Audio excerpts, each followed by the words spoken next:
Nicolas Lévy en table finale d'un des plus gros tournois de l'année, un des tournois les plus difficiles de l'année, c'est le main event des World Series, donc en Europe à Londres. C'est énorme, j'ai envie de dire. C'est énorme d'être là, en tout cas je suis content d'être là. Un peu frustré sur la fin parce que je passais de 800 000 à 400 000, j'ai été obligé de jouer ultra serré, ce qui n'est pas du tout mon style habituel. En tout cas c'est bien d'avoir survécu, je pense avoir joué le jeu juste. Depuis au moins 2-3 jours, j'ai fait deux petites erreurs au jour 2 et globalement on va dire que sur 4 jours de tournoi c'est très peu. Oui, parce que c'est quand même assez rare pour être signalé. On joue le D1A, tu es chip leader. Quand le Day 2 se termine après, tu es toujours dans les 10 premiers. Et quand le Day 3 se termine, tu es toujours dans les 10 premiers. Et là aujourd'hui c'était la 4e journée, donc ça a été quand même très constant. Il y a eu des hauts, des bas, mais... on est plus que 9. Voilà, là, exactement. Mais bon. Un parcours constant, il y a eu des hauts, des bas, mais dans l'ensemble... Le truc c'est que le jour 1 avait très mal commencé, le jour 2 avait très mal commencé, le jour 3 avait très mal commencé. Et à chaque fois j'étais remonté sur la fin. Aujourd'hui j'ai bien commencé, donc ça faisait un petit peu peur, effectivement. J'ai fini par redescendre. Non, mais il y a eu des superbes coups pour l'instant. Il y a eu un 6-bet le premier jour avec Dame 10. Contre Scott Montgomery. Contre Scott Montgomery qui n'a pas trop aimé, je crois. Puis il a très mal réagi d'ailleurs, puisqu'il a dit en foldant j'ai montré le Dame 10, voilà.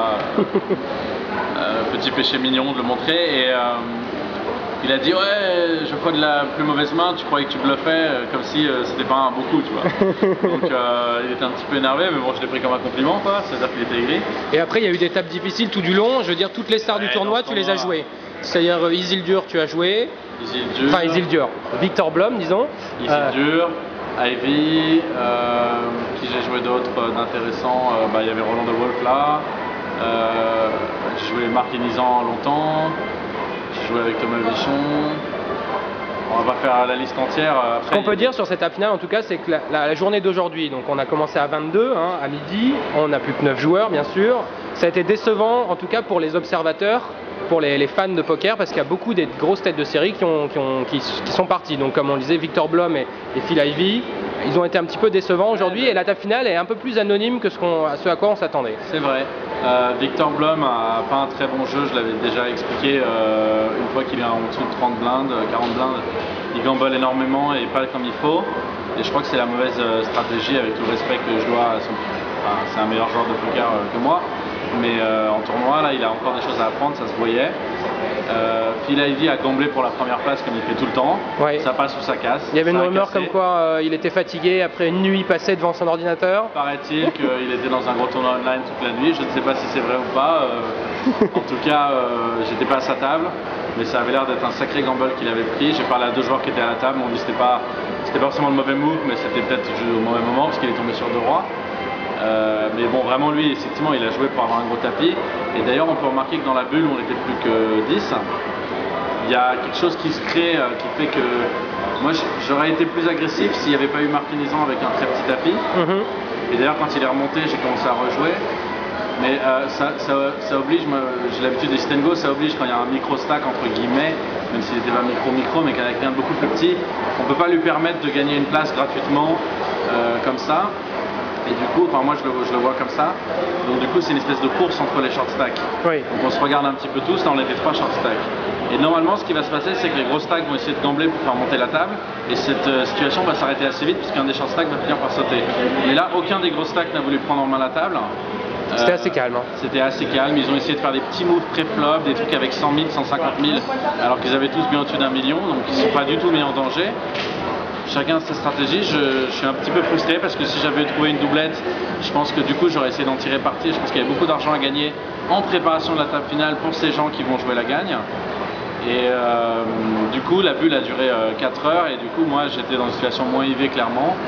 Et c'est impossible pour moi de jouer, j'avais des paires de 5 UTG, des As-10 en small blind sur un raise, elles sont injouables. Bien sûr, donc vu la situation particulière. Je pense avoir fait ce qu'il fallait, peut-être que j'aurais pu gambler plus et faire ça passe ou ça casse. Le résultat c'est que je suis en table finale avec un petit tapis. Voilà, tu disais 400 000 alors qu'il y a une masse de 10 millions sur la table. C'est ça, donc mathématiquement un petit peu moins d'une chance sur 20, mais en réalité on sait que ça va être plus que ça, parce que l'argent des short stacks vaut plus que l'argent des gros stacks. Et demain il y aura beaucoup de spots pré-flop pour moi, parce que les gros stacks vont s'ouvrir un peu plus demain. Donc du coup il y aura moyen de faire des squeezes à tapis, des choses comme ça, avec beaucoup de parts de hasard demain, on ne contrôlera pas tout. Mais avec un petit peu de chance, il y avait Annette en 2007. Voilà, Annette. J'avais eu la chance de terminer 27e, un peu 2008 Juanda. 2008 Juanda. Et le tenant du titre, Barry Schulman. On est 2 Français en top finale en 2010. Et avec un petit peu de chance, peut-être une petite breloque au poignet, on verra. Bah oui, on espère bien. Ça sera à suivre donc mardi à partir de midi. C'est pas ta première finale, Nico, c'est pas ta dernière non plus, mais c'est probablement la plus importante, j'imagine. C'est probablement la plus importante et en même temps, c'est comme c'est celle où je commence avec le petit tapis de toutes, je pense. Donc ça va être, à part peut-être 2009 au WSOP, 2008. Ça va pas non plus forcément être celle, pour l'instant je me permets pas d'être Il faut d'abord la jouer quoi. Et si on double une fois, on vale les blindes une fois ou deux, on double une fois, on double 2 fois, là on parlera. Mais c'est clair que c'est un très très grand bonheur d'être, après avoir tenu une aussi longue distance. Les Deep à Deauville, cette année hein, je parle, la Deep à Deauville, Deep à Monaco, une table finale au WSOP et maintenant encore une table finale au WSOP Europe dans le main event. Je suis super content de mon jeu. Je vais advienne que pourra quoi. Je veux dire, on se met tout le temps dans ces opportunités là. Pour l'instant, j'ai pas encore eu de good run en table finale. Le but c'est de maximiser ses chances, profiter des bonnes occasions quand elles se présentent et de la réussite s'il y en a. Ouais, je sais ce qu'il faut faire, je sais ce qu'il me reste à faire. Je vais pas jouer parfait parce que personne ne peut jouer parfait et surtout pas moi. Mais je vais jouer le mieux que je peux et je sais que je serai à 100% demain. Et après, advienne que pourra, j'aurai pas de regrets. Ah, merci Nico, on va t'envoyer te reposer j'imagine. Voilà, et je voulais juste profiter pour dire merci parce qu'il y a eu beaucoup de soutien sur WAM, beaucoup de soutien sur Facebook, beaucoup de soutien sur Twitter, beaucoup de soutien par texto. Donc j'ai pas eu le temps forcément de répondre individuellement à chaque personne, surtout que j'ai dormi 7 heures par nuit depuis 4 jours. Mais en tout cas merci à tous parce que je les lis et ça me fait très plaisir. Pas de problème Nico, à demain. Ciao à tous.